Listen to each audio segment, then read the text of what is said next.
And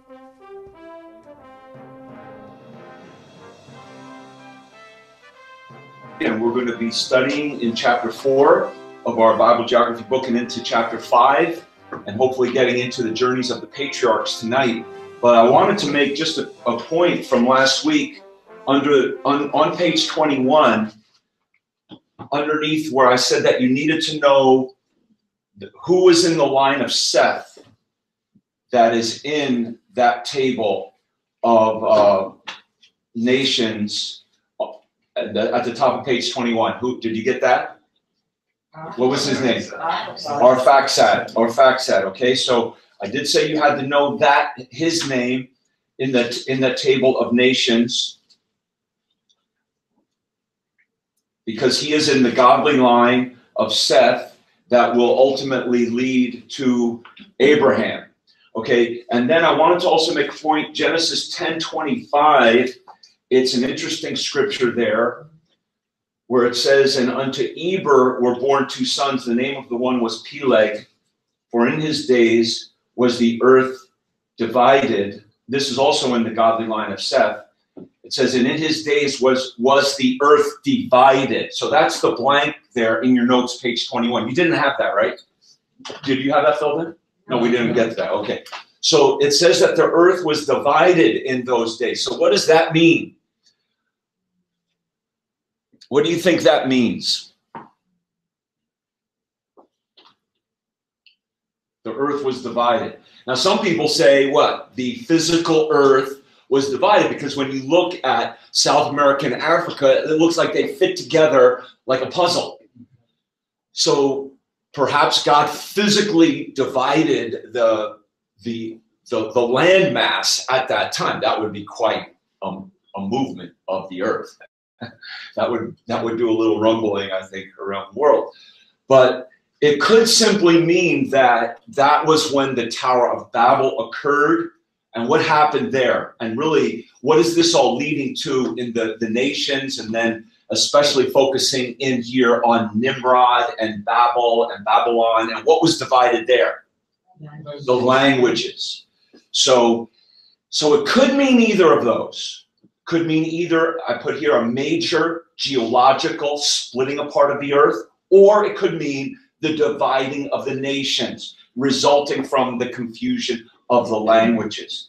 I would say, based on Genesis chapter 10, verse 5, where it says, in Genesis 10, verse 5, by these were the isles of the Gentiles divided in their land, everyone after his tongue, after their families, in their nation. So again, that division was not a geologic division, but a division of families based especially regarding the whole context on the languages.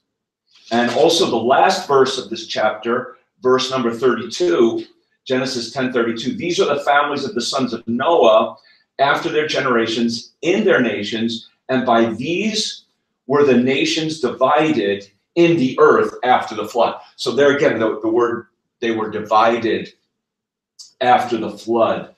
So again, based on the nations and the different languages. So I would tend to say that the same thing goes for that verse 25.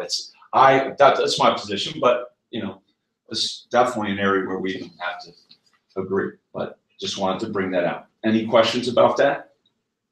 So that's when folks talk about like Pangea or something like that, you know, the physical division.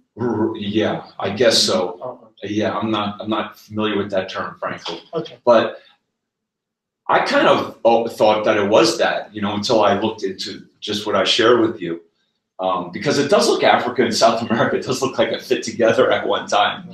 So maybe it was, you know. I'm not going to be dogmatic about that, but it seems from the context of everything that's going on from the flood. And God could have divided that at the flood too. He could have divided it at the flood. But somewhere in this of these genealogies, you know, in Genesis chapter 10 and 11, somewhere in there, the nations were divided. You know, God did confuse their languages, and then they were divided. So I think that's probably, based on the context, a better more solid position.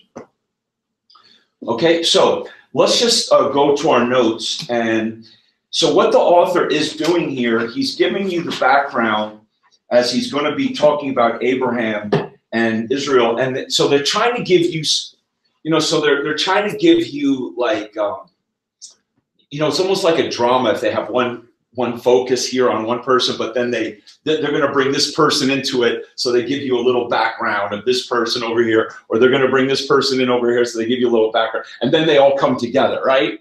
So kind of that's what's going on here, even with our book. So the main drama is going to focus in around this godly line of Seth, and then when God calls Abraham. But who's going to come into the play? Egypt's going to come into play, and those who live in Mesopotamia. So he's kind of giving you a little background of Egypt and Mesopotamia along the way. So that's kind of what's going on here as we come to this chapter 4. So he talks about Egypt and Mesopotamia. So let's look here where are we at here? Oh, we're on page 35, Mesopotamia. That's where we are in our book, on page 35. And under there, he's going to talk briefly about a group of people called the Sumerians, the Sumerian civilization. So that's the blank on number 1. And he gives you the dates there. They dominated southern Mesopotamia.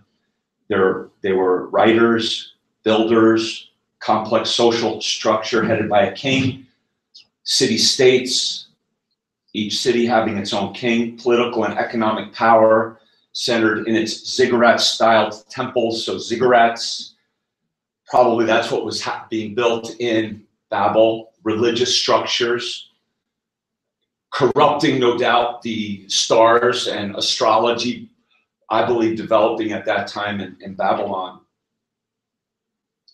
So they produced epics, history, law codes, medical manuals, etc. So that's a little bit about the Sumerians. And honestly, you don't have to know that, but it's in the book, so I have that here. And then the next group he talks about are the Akkadians. That's on page number 37. The Akkadians, Akkadians. Now they are referenced in Genesis chapter 10 and verse 10, Genesis 10 verse 10, where at least Akkad is referenced here in Genesis 10:10. It says the beginning of his kingdom was Babel and Erech and Akkad and Calneh in the land of Shinar. In the land of Shinar. And Shinar, we're going to find later, remember the kings that are going to attack Abraham and take Lot captive eventually? Not Abraham, they'll take Lot captive. Shinar means the land between two rivers. So what land is that? Mesopotamia, the land between two rivers, the Tigris and the Euphrates. So anyway, Akkad is referenced here in the Bible.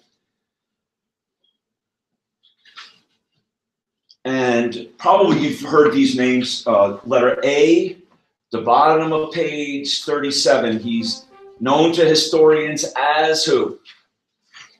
Sargon the Great. So that's letter A. Sargon the Great led this empire for 160 years. And then on the next page, he references Namu, Namu. That's on page 38. That's letter B in your notes. He established the third dynasty of The famous ziggurat of comes from this era. B is Namu. Namu. Nammu.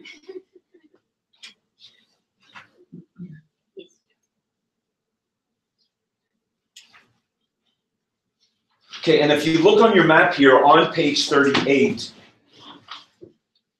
you'll see Akkad in the center of the Fertile Crescent, in the center of Mesopotamia, the capital of the Akkadian Empire, just north of Babylon. You see that, right? And then you see Sumer down here and And think of that. His name is Ur.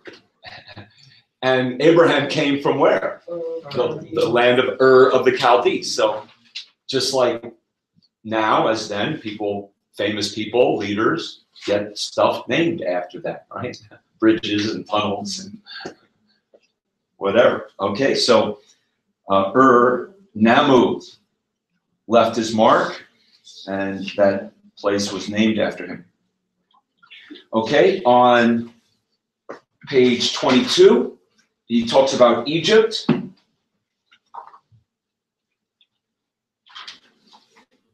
And in Egypt, he just talks about, from the 3rd to 6th dynasties, most of the massive pyramids, and which are tombs to the departed kings, were built. So pyramids is that blank, page 22.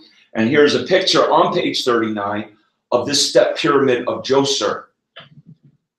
And you know, this is where I'm overwhelmed with this information, because I think I saw something online today. I'm looking at these videos. I'm trying to learn as much as I can, you know. But I believe somebody said that Joseph built, because it sounds like Joseph, right? The step pyramid. Do you see that pyramid on page 39? The step pyramid of Djoser. Now here, he definitely does not say the patriarch Joseph built that pyramid, but I believe I saw a video today where they said that was a pyramid Joseph built. I'm going to look more into that. But anyway, during this period, then, just before Abraham, around this time, the pyramids were being built, though, is the point. And that's on page 39. Do you see where it says the Old Kingdom there? And I'm just going by the book here. He says, during the 3rd to the 6th dynasties, Egypt built most of the massive pyramids. Okay, and then he talks a little bit about Palestine and Assyria. And the most significant thing I thought about this period, and again, we're talking about the land that Abraham is going to be going into. Okay, so and this was called the early Bronze Age, and that Palestine was a collection of city-states, each with its own king. And that it remained that way up until Joshua defeated them. There was a king in every city, basically. Now, what's interesting, though, is, and this is where I'm not certain of the archaeologists' accuracy in dating these things. We know that secular, non-Bible believing archaeologists, geologists, their dating is way, way off, right? And then even when we're going to get to the timing of the Exodus, there's a few dates that they throw out there, but clearly, biblically, there's really one date that we have to go with. We'll get to that. But here, the thing that's very interesting is the archaeologists say that Palestine suffered a violent destruction or sharp decline from 2250 to 2000 BC. Now, they say that happened then before Abraham. And so that when Abraham went in, things were getting built up again. But some would say that maybe this violent destruction was the destruction of Joshua. So I don't know about all this, really. I'm just going by the book, though, pretty much here. But I just want to throw that out to you if you want to study more about this. But there was some kind of a building up of these cities throughout Palestine, and then it will suffer a violent destruction along the way.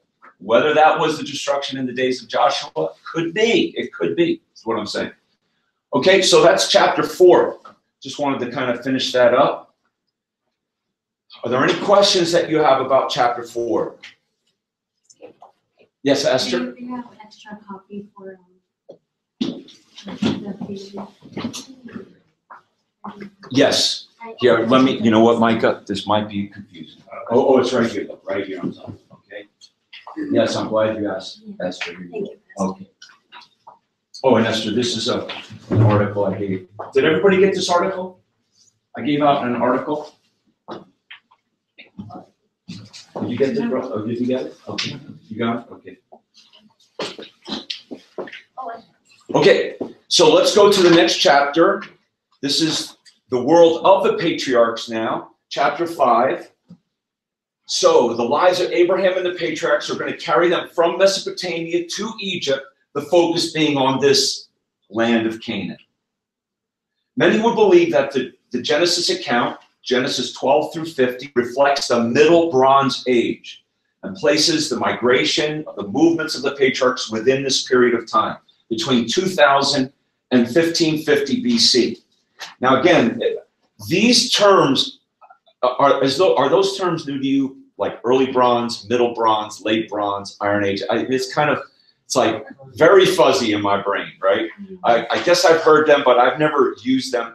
But this again is on page 31. And so in reading this book, I would just say, just get kind of used to that language. They're going to be using those periods of time. And if you look back at page 31, what you might want to do is the early Bronze Age is post-flood. Post-flood to Abraham. Because Abraham is 2000. Then the Middle Bronze is Abraham to Moses. So the Middle Bronze, when you read that, you just try to think, okay, that's from Abraham to Moses. And then the Late Bronze is from Moses to the Judges. So you might want to put that in there. And then the Iron Age is from the Judges. What's 586? The destruction of, do you see that? I'm looking at page 31. Do you see that chart on page 31? The Iron Age is from 1200 to 586. What happened in 586 BC? Boom, you should know that one. That's the destruction of Jerusalem, right, by Babylon and Nebuchadnezzar. So that's the Iron Age. And just simply this is that archaeologists they often date the pottery or the findings. If they find some kind of bronze thing, they're going to be able to date it if it has those characteristics of that age. So the use of iron, which I guess is a stronger metal, maybe it takes more refining to, I'm so ignorant on so many things. But so they developed using iron after the bronze. So that's the thing as well. It's kind of like we're living in the computer age. So it went from bronze, then they found it was like moving from television to the internet, from bronze to iron. Okay, so it shows progress. It shows technology, the use of technology, okay, so that's the idea there. Okay, the world of the patriarchs. Mesopotamia, again, so he gives you a little background about Mesopotamia. He again mentions Namu on page number 41. And gained control of the surrounding territories. And on the bottom there of that first column, page 41, he mentions what group of people. This is familiar to us from biblical reading. He mentions the who? The Amorites. So that's the blank on number 2. The Amorites were tribally oriented, semi-nomadic. From 2000 to 1800, they dominated most of the cities of Mesopotamia. And then Babylon rises up into power.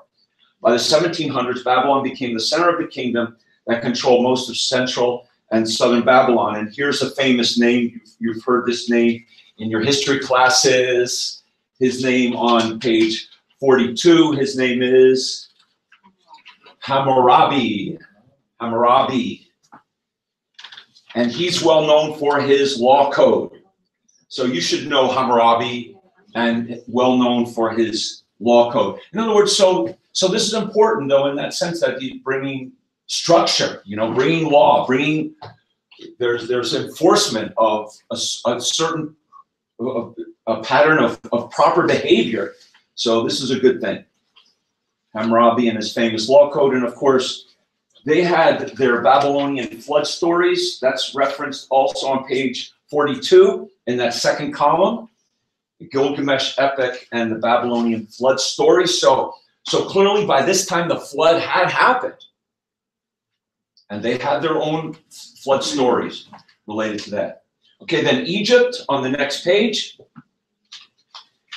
I'll just reference that, and then we move on. And then we see Palestine. He says Palestine in the time of the patriarchs. So from 2000 to 1500, that's from Abraham all the way up almost to Moses, around, because Moses was around 1500. Okay, so Palestine. So I think this is significant. He says as much as 65% of the population of Canaan dwelt in heavily fortified towns, yet they were small. Cities like Jericho and Dan show extensive fortification with thick walls. He says that's, and I'm on page 44 now. Towns with thick fortifications. And it's amazing how small these towns were. When you look at the mounds that they were built on, they were not very big, but they put walls around them for protection, thick walls made of huge stones. Inside the walls, he speaks about, so I'm on the very bottom of page 44 if you're following along, were Canaanite temples, palaces, administrative, judicial buildings, things like that. So politically, Canaan was a land of city-states, each with its own king. So he talks here, he summarizes what was going on in Canaan. Politically, it was a land of city-states, each with its own king. Economically, they were agricultural and pastoral rather than urban. Now, really, when you read through Abraham, it seems that he doesn't connect a whole lot with these different city-states, but he does at times with Abimelech. Remember, he has a run-in with Abimelech. He paid tithes to Melchizedek, who was the king priest of Jerusalem at that time, in fact. So he does connect with them, but Abraham, remember, and the other patriarchs are mostly pastoral. They're outside of the cities. They're, tending to their sheep.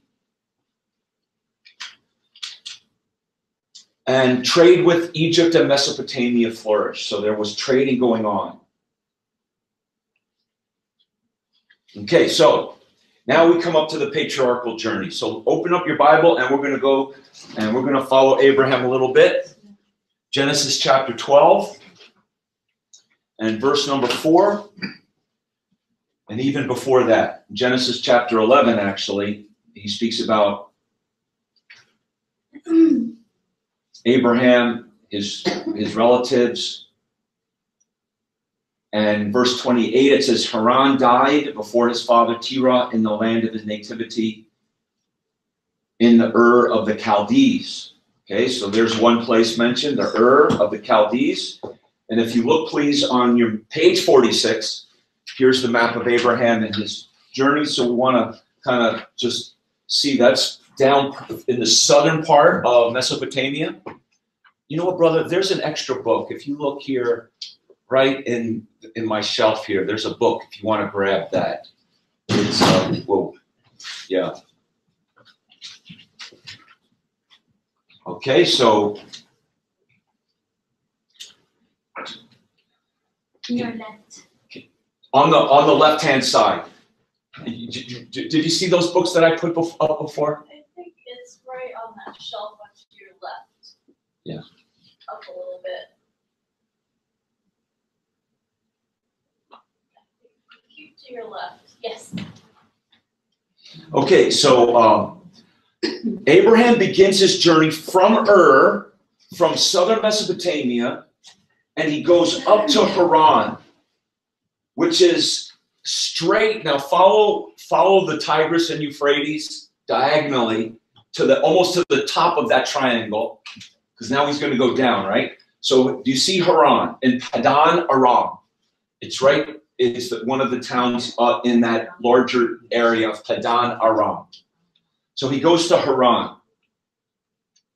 You see it? Mm-hmm. Now, what I think is interesting here, it says in chapter 12, verse 1, it says, Now the Lord had said to Abram, Get thee out of thy country, and from thy kindred, and from thy father's house, unto a land that I will show thee.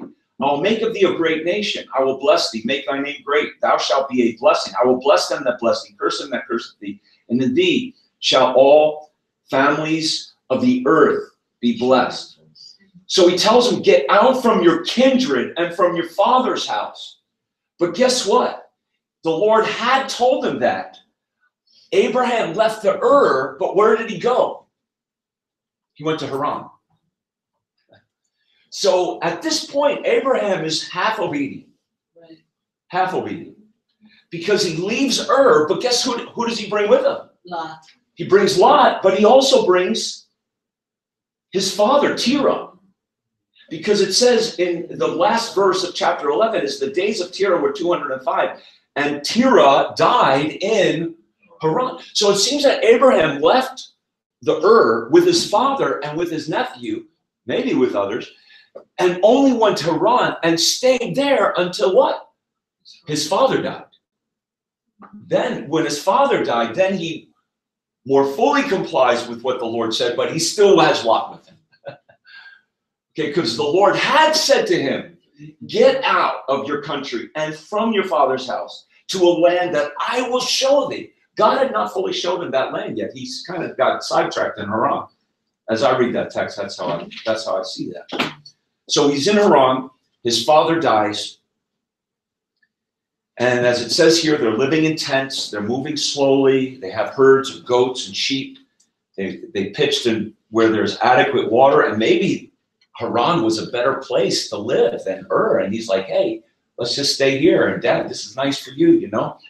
So that's where they were. But then chapter 12, verse 4, it says, so Abram departed as the Lord had spoken to him, and Lot went with him. And Abram was 75 years old when he departed out of Haran. See, so the Lord had said to him, get out. But then he stayed in Haran until Terah, his father, died. And now, though, he's going to continue moving. Departed out of Haran. So where did he go? He enters Canaan. So if you look here again on the map, page 46, he enters. Here we have it. I can put it up here also. Oh, and by the way, so when Abram is going to leave and come into Canaan, not all of these groups are going to be there. Like Moabites couldn't be there yet because they come from Lot, but a lot of them will. The Rephaims, we're going to come into the Zuzims, the Emims, the Horims, the Anakims. There's various groups. The Canaanites, of course, they're already there. Some of the descendants, remember the descendants of Ham that are coming, and these are giant races. This is the giant peoples groups as well, and we'll see them when we come into Abraham and the battle that he will have with these different kings. So this is a little bit of the land that Abraham is coming into. So you know, Abraham's life, when you think of his life, it was a life of incredible travel. I mean, he starts down here, and he will literally travel like this, all the way from Ur and up and around and all the way to Egypt in his life. So it's a life of, in that day and age, you know, always moving slowly, always moving with cattle and with children and women and, you know, and families. And can you imagine? He had to have a lot of patience, especially with the sheep. So Abraham had a life of extensive travel. So he comes. So when he enters now into Canaan, and so here he went from Ur up to Haran, and now he's going to come down through Damascus, and he's going to enter Canaan land. Okay? So where is he going to go? In Genesis chapter 12, and where does he come in verse 6? Shocking. He's going to come to Shechem, to Sychem or Shechem, in the plain of Moreh. And the Canaanite, it says, was then in the land. So here's Shechem, right here. Now, who met someone who was thirsty in Shechem? That would be Jesus. Remember? And he met her at the well of Jacob. But Abraham first goes to Shechem, and here it says, the Canaanite was in the land, and he built an altar there to the Lord. So this is the first place that Abraham built an altar in the land of Canaan, was in Shechem. So from there, he removes, let me put that on there for a while here. So he removes from Shechem, and where does he go? Where does he go next? Bethel. He goes to Bethel. And Ai on the east. Remember, Joshua's going to have a battle, the battle of Ai. Remember that battle? That's where they didn't bring everyone. It was a smaller town. So he goes to Shechem, and he moves down to Bethel, or Ai, and Jacob will have his famous dream in Bethel later on. And so here's Shechem, by the way. And on both sides of Shechem are these two mountains, Mount Gerizim, Mount Ebal. Remember when Joshua came into the land, they had some people stood on Mount Gerizim, some people stood on Mount Ebal. Mount Gerizim, they read the blessings. Mount Ebal, they read the curses. So Abraham comes to the city. Jesus came to the city. Jacob came to the city. Abraham comes to the city. So this is an important city, biblically speaking. And of course, Joshua, in the days of Joshua, they were in this city, the city of Shechem. And here's another picture, modern day of Shechem, with Gerizim and Ebal. Let me just, here we go, put it that way, okay? All right, and so here's Bethel. I found a few pictures. Again, modern day Bethel, but this is the landscape, a little bit of the landscape, kind of hilly. I'm sure very beautiful. And Ai, it's 10 miles north of Jerusalem. So we're in Genesis chapter 12, verse 8. And there again, he builds an altar in Bethel. And here's Ai. Some say this is Ai and Bethel, not far away. They're very close to one another. So here's Ai and Bethel. And so he continues his journey from Shechem down to Bethel. And then it even says he journeyed on still. Verse 9, where did he journey? To the south. And then ultimately, when the famine was in the land, it led him to go all the way to down into Egypt. So he started in Haran and went down this way all the way into Egypt. Okay, so here's a little bit of Abraham's journey. So there's Egypt in your notes. He continued moving south, eventually into Egypt. That's letter C. So you have letter B. What are the two blanks you have for letter B? Bethel and Ai. And then A was Shechem. C is Egypt. And it does not sound unusual. In other words, when I say this, it does not sound unusual for him to have done this. I'm saying that this is the way travel was in those days. This is where people were moving. They were moving from Mesopotamia and down into Egypt. Abraham was doing what was common for many people to be as a shepherd or traders. People like to move, people like to travel. And some people don't like to travel more than others. Well, you're going to see that. Abraham and Jacob definitely like to travel more than Isaac. That is a certainty.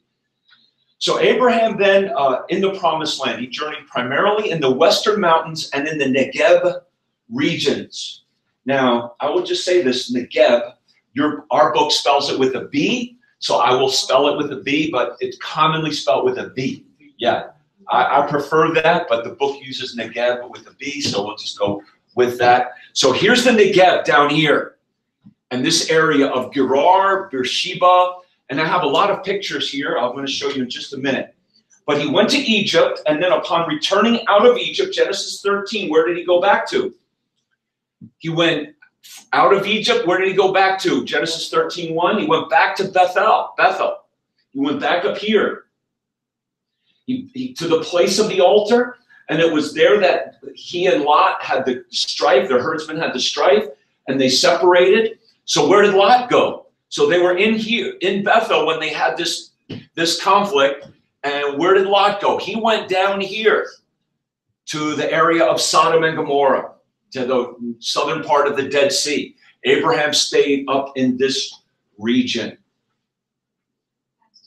I'm sorry.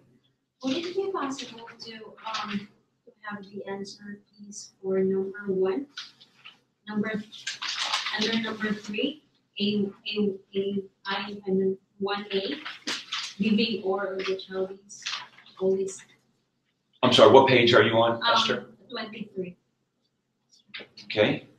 And you wanted to, under leaving Ur of the Chaldees, under that, Yes. following the river Euphrates to Haran, Haran. And then till the sea, please. Sorry. Yes, please. Until letter C, like all those blanks. Like A, number 2 entering Canaan, and then A. Sorry, just. Okay, get them from Jeannie, okay? I. You didn't get them? Okay, letter A was what? Shechem. Shechem, Shechem. Letter B is Bethel and Ai. Bethel and Ai. Letter C is Egypt. Thanks. And now, upon returning out of Egypt, number 3, letter A, you got that one? Is Bethel. He returns to Bethel once again. Okay? So he comes out of Egypt, and he goes back up to Bethel. And here, it was here God showed him all the land he was going to give him in Bethel. Remember, it's a hill country. This is the hill country. So up on top of a hill, here's the land I'm going to give you. Genesis chapter 13. It says, arise, walk through the land. Verse 17, Genesis 13, 17. Now here's an interesting verse. And I think it's important that actually, you know, if you want to get a little bit of the geography, but look what he says in verse 18. He says, and Abram removed his tent and came and dwelt in the plain of Mamre, which is in Hebron, and built there an altar. So the plain of Mamre is in Hebron. So they're very closely connected. So when you read Mamre, he's in Hebron. Okay? So if it says he moved to Hebron, this is where he is going to buy, in Machpelah, he will buy the grave site for his family. So that will be in they will be going back to Hebron for burying their family. Okay? So Mamre is in Hebron. That's important to know. So Abraham separates from Lot, or Lot, I should say, separates from Abraham. Abraham continues sojourning here, and that's where it does say he leaves Bethel and he comes down here to Mamre and to Hebron. That's now I'm on letter C in your notes. And then there's the first international war in the Bible, the first war in the Bible. Now this is very interesting, and a lot of different names and places are in this text. But look at this. It says, it came to pass in the days of, I'm in Genesis 14:1. In the days of Amraphel, king of Shinar. Shinar means the land between 2 rivers. So he was from Mesopotamia. Arioch, king of Eleazar. Chedorlaomer, king of Elam. And title, king of the nations. Okay, so let's see here. So here we have, okay, letter D is the first international war. You have that? So what's going to happen is the kings from the east, that is from Mesopotamia, they're going to begin a campaign against the kings of southern Canaan in the Dead Sea region. They're going to leave Mesopotamia, and they're going to come down to the region of the Dead Sea. Okay? So if you look on your map, they're going to leave Mesopotamia on page 46, if you want to look at that map, you may. On page 46, they're going to leave this Mesopotamian area, and they're going to come down all the way to the Dead Sea and put these kings who are kings over these different towns as their servants, as their vassals. In other words, to pay taxes to them. Okay, so first, number 1 now, Chedorlaomer, cheddar, and this is not cheddar cheese. Don't put cheddar cheese, no, or Swiss cheese. No, it's Chedor, Chedor, Laomer. So Chedorlaomer, he seems to be really one of the key kings, because in verse 4 it says they served Chedorlaomer for 13 years. So he subdued the kings of Canaan, who then paid tribute to the more powerful kings of the east. So it seems that Mesopotamia was stronger at this time than the kings that were in Canaan, because they came and subdued them. And this allowed the kings of the southern region of Canaan to carry on their affairs without threat of attack from the more powerful Chedorlaomer and his allies. So here's the different people I put here. King of Shinar, this country between two rivers. By the way, the word Shinar is used for Babylonish, and I put a few different references there for Shinar. Arioch, a town east of Ur in southern Babylon. Do you see Elam?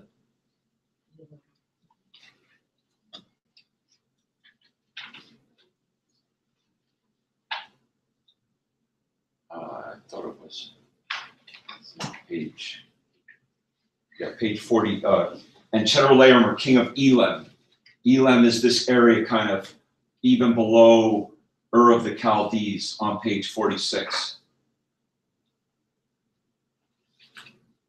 I don't know if all of these different places are mentioned, but Elam is there for sure. You see it? Okay.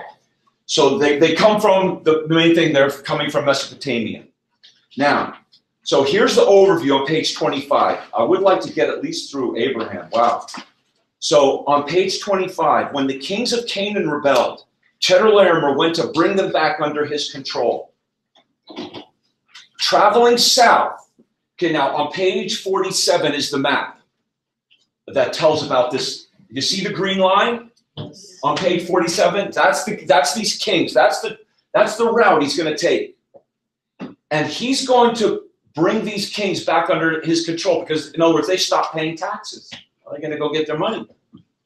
So he went to bring them back. Traveling south, he fights against the inhabitants of the eastern plateau. That's the blank. There's a blank there. The eastern plateau. That's the first blank on page 25. And then he goes down into the southwestern region of the Dead Sea, all the way down to this Gulf of Aqaba.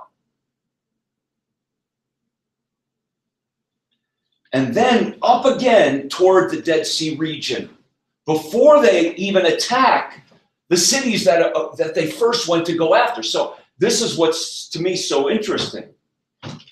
So let's get a little more specific. Here's what's going on. Chedorlaomer is going to go down. Verse 5. Chedorlaomer and his kings, who's the first group they smite? The Rephaim.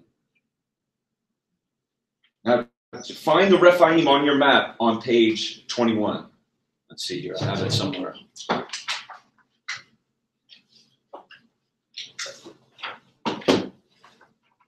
Page 21. No, map 21, page 47. Page 47. Here's the Rephaim in this map. It's north. That's the first group. If you're on page 47, you see the map in the green? You see the Rephaim? Okay, that's the first group. That's number one. What's the next group? And it says the Zuzims of Ham. Do you see the Zuzims? Just below them. So here's the Rephaim. And here's the Zuzims down here. This is the hill country on the other side of the Jordan River. This is the eastern plateau. And then after that, they fight against who? The Emims. And it tells you these different places, but they're very ancient. But this is the general area where they were. The Emims and Shavak Kiriathaim. And then it says the Horites, the Horim. Down here, here's the Horim. And it's on your, do you see it on your map? So the Rephaims, the Zuzims, the Emims, the Horites. There it is. But they didn't stop.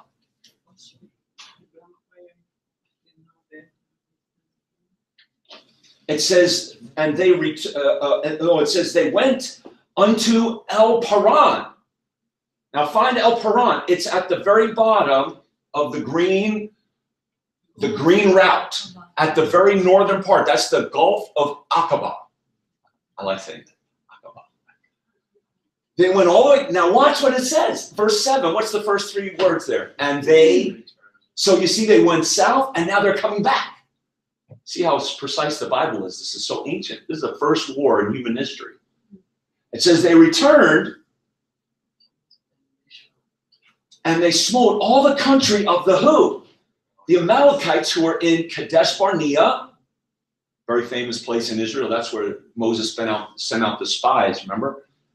And they gave the bad report in Kadesh Barnea.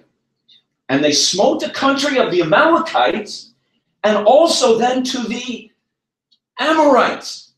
Have you lost count yet? I haven't.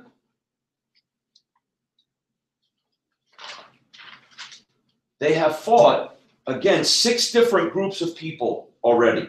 The Rephaims, the Zuzims, the Emims, the Horites, the Amalekites, the Amorites. They fought against 6 different tribes of people. And they haven't even got to what they went to go for, right? Which was to bring these towns or cities in the southwest region of the Dead Sea back under their control. Okay, so here's all the blanks, number 5. Did you get the blanks? The north and eastern region, the Rephaim. Guess what Rephaim is translated many times? Giants. There's a branch of the Nephilim giants. The Zuzims and Emims, they were also, according to Deuteronomy chapter 2, they were also giants. Rephaim.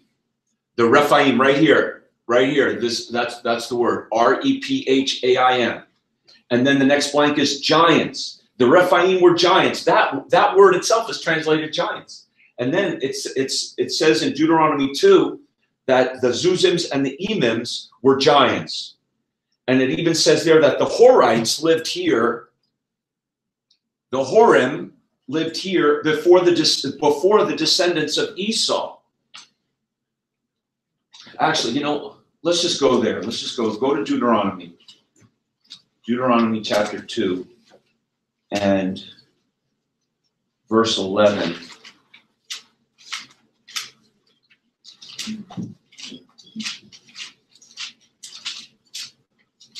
Deuteronomy 2:11. It says, verse 10 says, the Emims dwelt therein in time past, a people great and many and tall as the Anakims, which also were accounted giants as the Anakims, but the Moabites call them Emims. Okay, so there you go.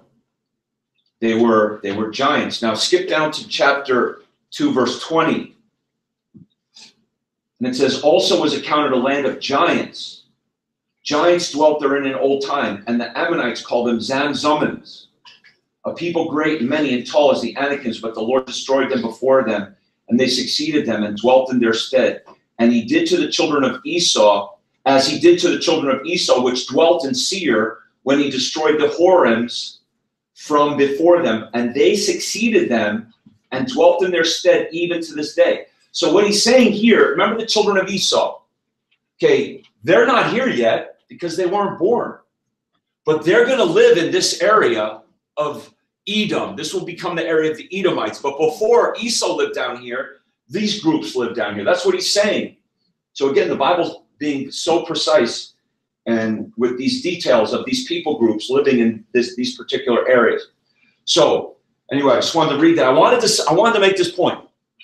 Chedorlaomer defeated giant people groups and his army, 6 of them, as they were getting over the lot. Okay, now, number 3, then Chedorlaomer fought and won against the kings led by Sodom, which was the key city of that area, a major trade hub. He carried Lot captive.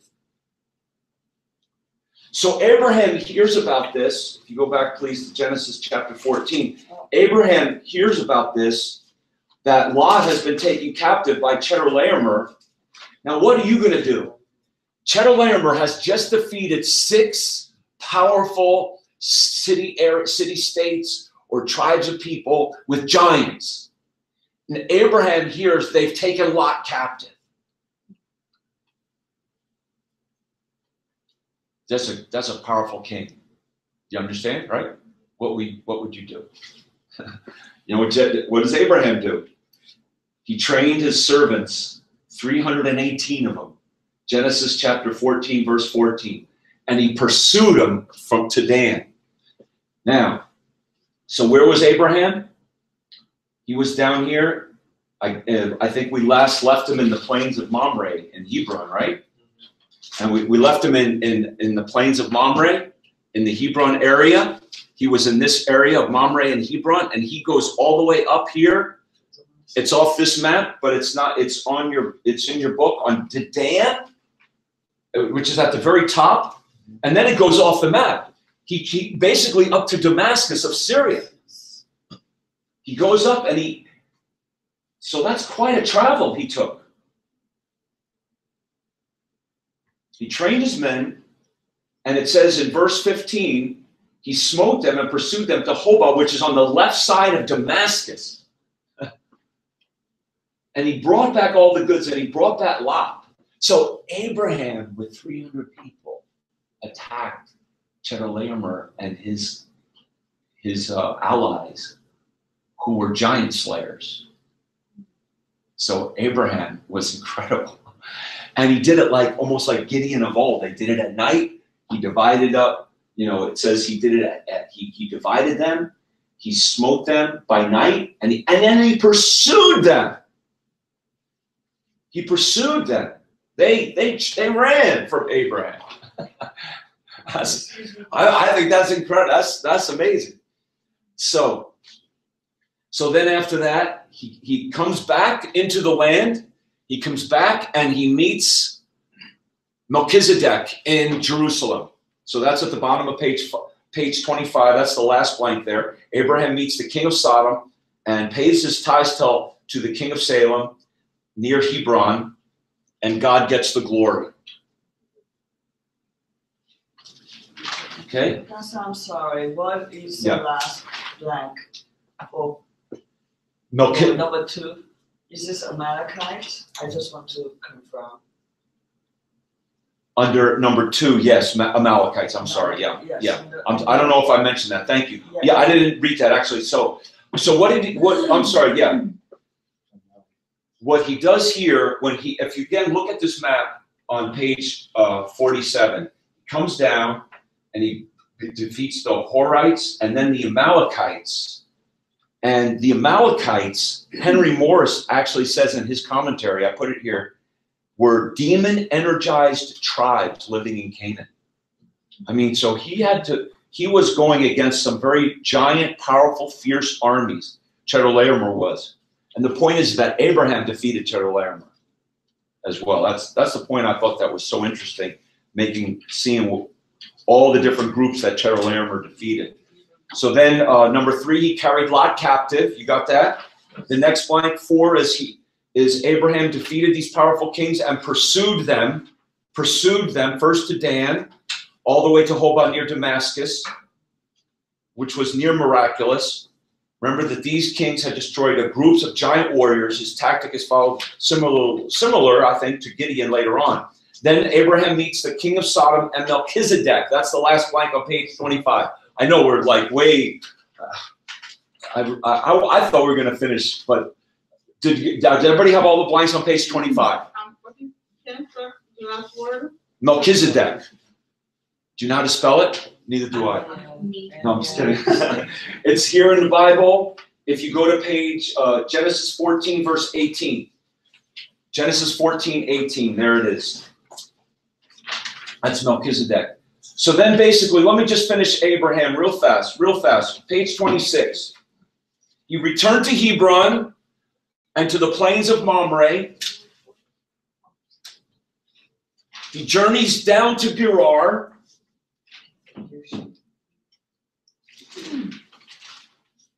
Genesis chapter 20 and verse 1. Abraham journeyed. You see, Genesis 20, verse 1. Abraham journeyed toward the south country and dwelt between Kadesh and Shur and sojourned in Gerar. Right here. Okay? And then he built an altar in Beersheba. Over here, Beersheba. Now, Beersheba is going to be basically where he's going to raise his boys. And Jacob is going to grow up there. Isaac will live much of his life in Beersheba. So he returns to Beersheba and dwells there. That's Genesis 22:19.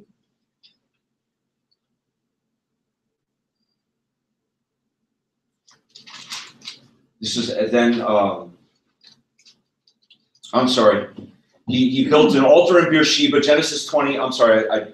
Okay, so here, watch this. Here's Beersheba. Whoa. Oh, I got to go up again. Here we go.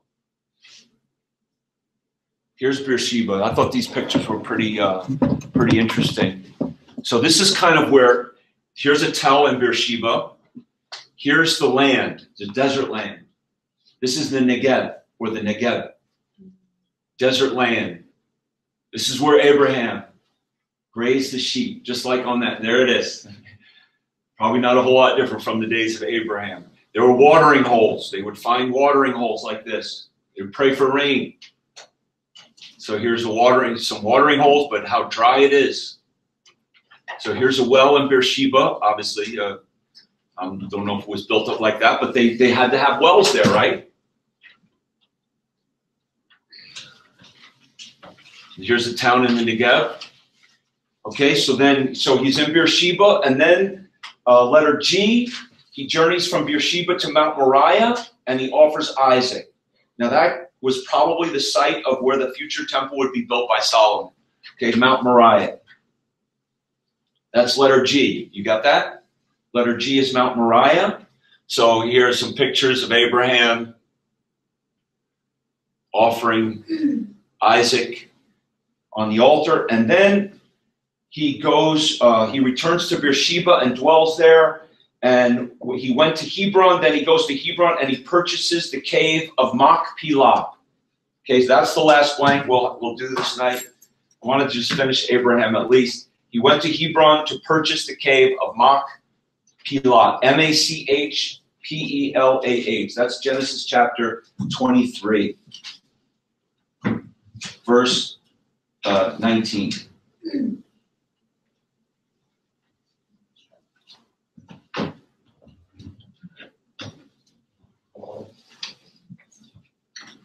Okay, look at that verse and then we'll be done. Genesis 23:19. It says, after this, Abraham buried Sarah his wife in the cave of the field of Machpelah before Mamre. The same is Hebron. See that?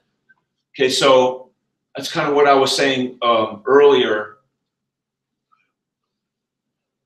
that these three names are all connected. Mamre is the area outside of Hebron, and then you have this cave of Machpelah where they go to bury their family. Okay.